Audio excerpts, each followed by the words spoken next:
হাইকোর্টের রায় বহাল রাখল দেশের শীর্ষ আদালত। এসএসসি 2016 পুরো প্যানেল বাতিল করল সুপ্রিম কোর্ট। বাতিল হলো 25,753 জনের চাকরি। নিয়োগে ব্যাপক পরিমাণ দুর্নীতি হয়েছে জানালেন সুপ্রিম কোর্টের প্রধান বিচারপতি। সুপ্রিম কোর্টের তরফে বলা হয়েছে, যারা অন্য সরকারি দফতর থেকে এখানে এসেছিলেন তারা পুরনো জায়গায় যোগদান করতে পারবেন। 3 মাসের মধ্যে এই কাজ শেষ করতে হবে।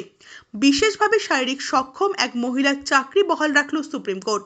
এদিকে সুপ্রিম কোর্টের এই নির্দেশের পর কান্নায় ভেঙে পড়েছেন 2016 চাকরি প্রার্থীরা। তাদের বক্তব্য, 10 বছর আগে পরীক্ষা দিয়েছিলাম, কি করে জানবো যে সেই সময় দুর্নীতি হয়েছে। দুর্নীতির মাসুল দিতে হলো যোগ্যদের, অন্যায় করলো অন্যরা, আর চরম দায় নিতে হচ্ছে আমাদের। দুর্নীতি না করেও দায় নিতে হলো, সংসার বাচ্চা আছে, চালাবো কি করে। উনি হয়তো এটাই চেয়েছিলেন, যার জন্য এতটা খুলেআম দুর্নীতি হয়েছে, না হলে হতো না। উনি কি জানতেন না? সত্যি কথা বলুন তো, এই রাজ্যে আমাদের একটা পাতা নড়ে না ওনার মানে অগোচরে।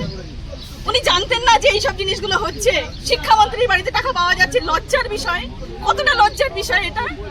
হ্যাঁ, লজ্জা করে না? ওকে তো 7 বার মানে ফাঁসি দেওয়া উচিত ছিল। জেলে কি করছে ও? বেঁচে আছে কেন এখনো? কি শাস্তি হয়েছে? ও জেলটা ওর জন্য উপযুক্ত জায়গা নয়। উনি জানতেন না এই এত দুর্নীতি হলো কি করে? উনার প্রশ্রয় ছাড়া কি হয়েছে? তাহলে আমরা কি করবো? বাচ্চাগুলোকে এখন তো জানি না ওদের সামনে কি করে ফেস করবে। বলুন তো, অন্যায় না করে এরকম পরিস্থিতিতে কেমন লাগে? আমি জানি না আপনারা ফিল করতে পারছেন কিনা, বাট আমি জানি না ওদের সামনে গিয়ে কিভাবে দাঁড়াবো। আমি ইভেন বাড়িতেও ফিরতে পারবো না, আমি জানি না কোথায় যাবো।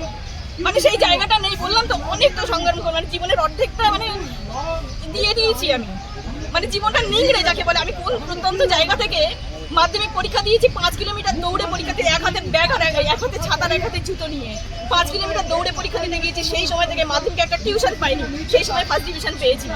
ঠিক আছে, গ্রাজুয়েশন করা আমার, ঠিক আছে। এইভাবে পরিশ্রম করে তার ফল যদি এই হয়, তাহলে তো এই যে পরিশ্রমের ফল আসে, কথাটা প্রবাদটাই পুরো ভুল হয়ে গেল। আপনার মতো প্রত্যন্ত জায়গা থেকে আসেন, যে মেয়েরা আজকে শিক্ষক হওয়ার বা অন্য চাকরি করার স্বপ্ন দেখছেন, তাদের মেরুদণ্ড ভাঙা হলে মনে করছেন? ডেফিনেটলি, এটা তো আর কিছু বলার অপেক্ষা রাখে না। মানে আমার যদি এই হয়, এর পরবর্তীতে কি হবে এই সবটা যদি থাকে আমি জানি না।